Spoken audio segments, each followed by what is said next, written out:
নমস্কার প্রাকিদা। তো আপনার কথাগুলো শুনলাম, আর মাসুদ কামাল ভাইয়ের কথাগুলো শুনলাম। তো মাসুদ কামাল ভাই, আপনাকে একটু বলি, সেটা হচ্ছে যে আওয়ামী লীগ তো আছে নাই, নির্বাচনে তো আওয়ামী লীগ আছে তো। কারণ আপনি তো জানেনই যে কার্যক্রম বন্ধ করা হয়েছে, দলকে তো বন্ধ করা হয়নি। সো এটা নিয়ে সরকারের চিন্তা করার মনে হয় কিছু নাই। মাসুদ কামাল ভাই, আমি তো আপনার ছোটো ভাই, আপনি আমার ঢাকা ইউনিভার্সিটির বড়ো ভাই। আমার দৃষ্টিভঙ্গিতে আর কি মনে হইল যা, তো হয়তো আমার ভুল হইতে পারে, ভুল হলে আমার শুধরাই দিন। আর দুই হচ্ছে যে জাতির উদ্দেশ্যে ভাষণ আমি শুনিনি এখন ওনার, কি নির্বাচনের ডেট দিয়েছেন কি না বা কী বৃত্তান্ত, আমি এটা এখনও শুনিনি, শোনার সময় পাইনি নিয়ে যে। তবে জুলাই ঘোষণাপত্র নিয়ে যে পাঠ করলেন সংসদ ভবনে, স্ক্রিপ্টটা কে লিখে দিয়েছেন আমি জানি না। এবং স্ক্রিপ্টটা ঘোষণাপত্র পড়ার আগে ওই জায়গায় যত যারা উপস্থিত ছিলেন সব রাজনৈতিক দলের তো ছিলেন, তো তারা কী কেউ পড়ে দেখছিলেন কি না এটাও আমি জানি না। তো ওখানে যারা উপস্থিত ছিলেন, যে কয়েকজন ভিতরে বাইরের আমি জানি না, আবার জানার অত ইচ্ছাও নাই। কেন ইচ্ছা নাই, স্টেজে যারা ছিলেন মনে করে তাদের তো সবাই চেনামুখ। ফখরুল ইসলাম আলমগীর সাহেব, আপনি আপনার কেউ যে দাঁড়াই দেখছি, আপনার মনটা খুব ভারাক্রান্ত। ছাতির নিচে যদি আপনি থাকতেন আমার দেখতে ভালো লাগতো একটু। আপনার দলের নেতা মানে কর্মীরা কেউ নাই ওই জায়গায়, ছিল না তাদের কাছে, কারো কাছে সাথী ছিল না।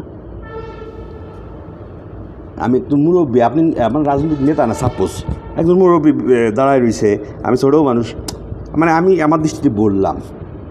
আর আপনাকে কেন বলতেছি, আমি 11 মাসে আপনাকে ওই জায়গায় ওইভাবে দাঁড়ানোর মতো পজিশনে আমি দেখিনি, তো এদিক দিয়ে আমার ভালো লাগছে।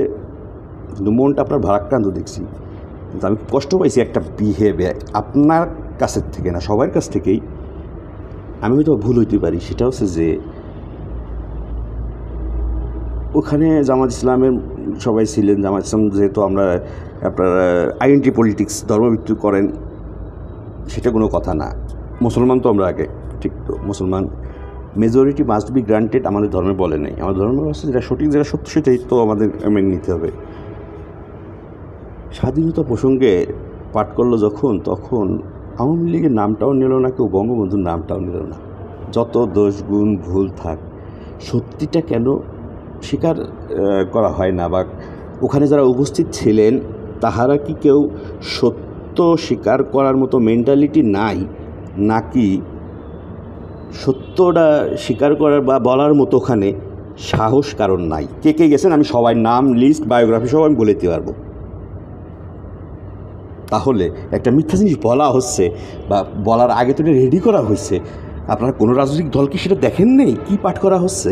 তাহলে কোনো রাজনৈতিক দলকে আপনারা সেটা একবারও কি বলেন নেই যে সত্যি না মিথ্যা বলা হচ্ছে? বা হ্যাঁ, মিথ্যাও বলে নাই, বাট যেই সংসদ ভবনের সামনে দাঁড়িয়ে, যেই বাংলাদেশের স্বাধীন বাংলাদেশে দাঁড়িয়ে আপনারা পাঠ করতেছেন, সেই বেচারা এবং সেই দলের ভূমিকা ছিল না? তাহলে আপনারা হয় আমি ভুল, না হলে আপনারা সকলে ভুল, এবং অথবা আমি ভুল ধরতেছি, কারণ আপনাদের তো দোষ ধরতে পারি না, আমি তো ছোটো মানুষ। হ্যাঁ, আপনাদের ভুল যে আপনাদের হয় সত্য বলার সাহস নাই, অথবা সত্য স্বীকার করার মেন্টালিটি নাই আপনাদের কারোর। আমি যদি ভুল বলে থাকি, আমি 20 কোটি মানুষের সামনে মাথা পেতে দেব, আমার বিচার করেন, যে শাস্তি দেবেন মাথা পেতে দেব, আমি যদি ভুল বলে থাকি। আর নাগিদা, পরবর্তীতে আপনি যেগুলো বলছেন আমি তার অ্যান্সার একটা বাক্যের দিকে দিচ্ছি, সেটা হচ্ছে আমরা বাঙালি জাতির মতো পৃথিবীতে আর কোনো জাতি নাই। আপনি তো এই বিষয়ে অনেক ঘুরছেন, আর আমি জানি আপনি কবে কোথায় গেছেন না গেছেন। আপনার ছবিটা আমি পোস্ট দিয়েছি 2টা কারণে। ওই যে আপনি ভুল স্বীকার করার কারণে আপনাকে আমি স্যালুট জানাই, যে নাস্তিক ছেলে নাস্তিক হয়েছেন, আর আপনার বাবার সাথে লাস্ট ছবি, তো এই ছবিটা আমি পোস্ট দিলাম একটু আগে। But I know is and everything. একটা জিনিস কি দাদা, একটা জিনিস কি, ফখরুল কাকা, আমি কাকাই বলি, আপনি আমার বাবার বয়সী, আপনি শিক্ষক প্রফেশনে। আমি কী শিখলাম তাহলে আজকে আপনাদের কাছ থেকে? আমি কি শিখলাম? আমরা কি শিখলাম? আমরা কি এভাবেই চলবো সারা জীবন? পরিবর্তন হব না? আমরা 92% মুসলমান, এটাই আমাদের অনেক বড় একটা স্ট্রেংথ। কোথায় স্ট্রেংথ জানেন? সে আসন্নির দ্বন্দ্ব আমাদের নাই। 2001 সাল থেকে 2024 সাল পর্যন্ত বাংলাদেশের যত কমিউনাল ভায়োলেন্স হয়েছে, আমি প্রতিটা ডাটা তথ্য সংগ্রহ করিয়ে তারপর গবেষণা করিয়ে রিপোর্ট করছি। যে ছেলেগুলো আমার সাথে কাজ করছে এখন আমার সাথে নাই, জীবিত আছে, তারা আরও অনেক বেশি বেতনে অনেক কোম্পানি অনেক জায়গায় চলে গেছে তারা, বাট তারা হয়তো আমার ভয়েসটা শুনবে। যখন আমি অফিসিয়াল শব্দ উচ্চারণ করি যে অফিসিয়াল, তখন একটা শব্দ রেফারেন্সবিহীন জানি না থাকে। জুম্মার নামাজ পড়ার জন্য দেশের বিভিন্ন জায়গায় আমি গিয়েছি।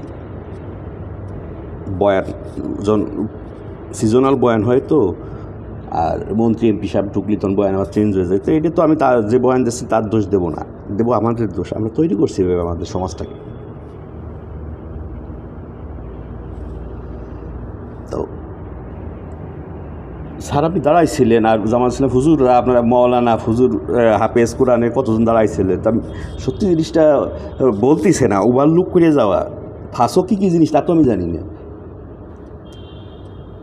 কিন্তু আমি কোথায় ধরছি যে সংসদ ভবনের সামনে স্বাধীন বাংলাদেশে দাঁড়াইছেন, স্বাধীনতার কথা বলতেছেন, অথচ একজন মানুষকে সম্মান না দিলে সম্মান পাওয়া যায়, সম্মান না দিলে সম্মান পাওয়া যায় না।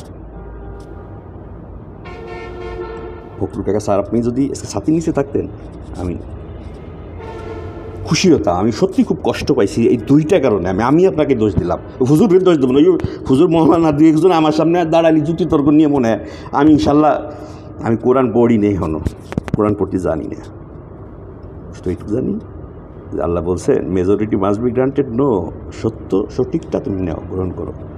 মক্কা বিজয়ের সময় মক্কায় যখন ঢুকতেছিলেন মোহাম্মদ সাল্লাল্লাহু আলাইহি সাল্লাম, তখন সামনে থেকে পতাকা হাতে নিয়ে একটা সারা দৌড়ছিলেন, আজকে প্রতিশোধ নেব, প্রতিশোধের দিন। পিছনে মাঝখানের দিক ছিলেন সম্ভবত মনে দৌড়াইয়ে সামনে যে তার কাছ থেকে পতাকাটা নিয়ে কাড়ি নিয়ে টিলার উপর উঠে কী বললেন মক্কাবাসীকে, কী বলেছিলেন মোহাম্মদ ইসলাম মক্কাবাসীকে?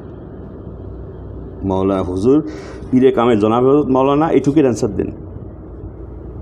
আমাদের ধর্ম মুসলমান ধর্ম কি বলে মিথ্যা বলতেছে, তুমি সেটা সমর্থন করে যা মৌনতা সম্মতির লক্ষণ। ঘুষ নিয়ে একটা লিখুক, এ নিয়ে আমি সঠিক বললাম না ভুল বলে থাকি, আমার আপনারা শাস্তি দিতে পারেন, বাট আমাকে যুক্তিতর্ক দিয়ে আমার বোঝায়, না বুঝলে কিছু নাই। ধন্যবাদ।